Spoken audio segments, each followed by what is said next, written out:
بسم الله الرحمن الرحيم والمرسلات عرفا فالعاصفات عصفا والناشرات نشرا فالفارقات فرقا فالملقيات ذكرا عذرا أو نذرا إنما توعدون لواقع فإذا النجوم طمست وإذا السماء فرجت وإذا الجبال نصفت وإذا الرسل أقتت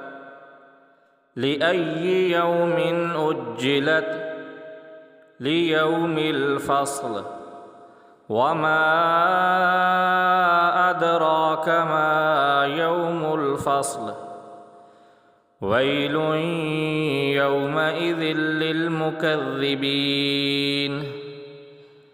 ألم نهلك الأولين ثم نتبعهم الآخرين كذلك نفعل بالمجرمين ويل يومئذ للمكذبين ألم نخلقكم من ماء مهين فجعلناه في قرار مكين إلى قدر معلوم فقدرنا فنعم القادرون ويل يومئذ للمكذبين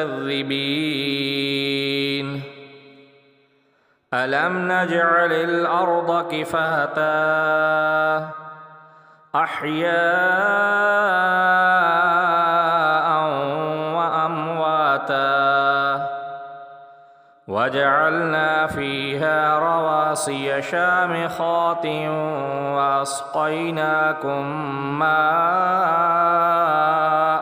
فراتا ويل يومئذ للمكذبين انطلقوا إلى ما كنتم به تكذبون انطلقوا إلى ظل ذي ثلاث شعب لا ظليل ولا يغني من اللهب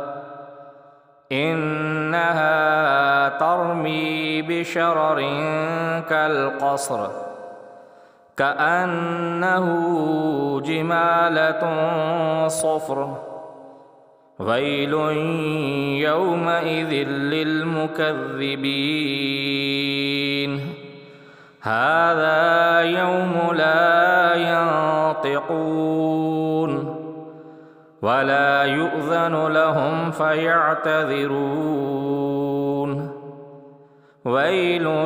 يومئذ للمكذبين هذا يوم الفصل جمعناكم والأولين فإن كان لكم كيد فكيدون ويل يومئذ للمكذبين إن المتقين في ظلال وعيون وفواكه مما يشتهون كلوا واشربوا هنيئا بما كنتم تعملون إنا كذلك نجزي المحسنين ويل يومئذ للمكذبين كلوا وتمتعوا قليلا إنكم مجرمون ويل يومئذ للمكذبين وإذا قيل لهم اركعوا لا يركعون ويل يومئذ للمكذبين فبأي حديث بعده يؤمنون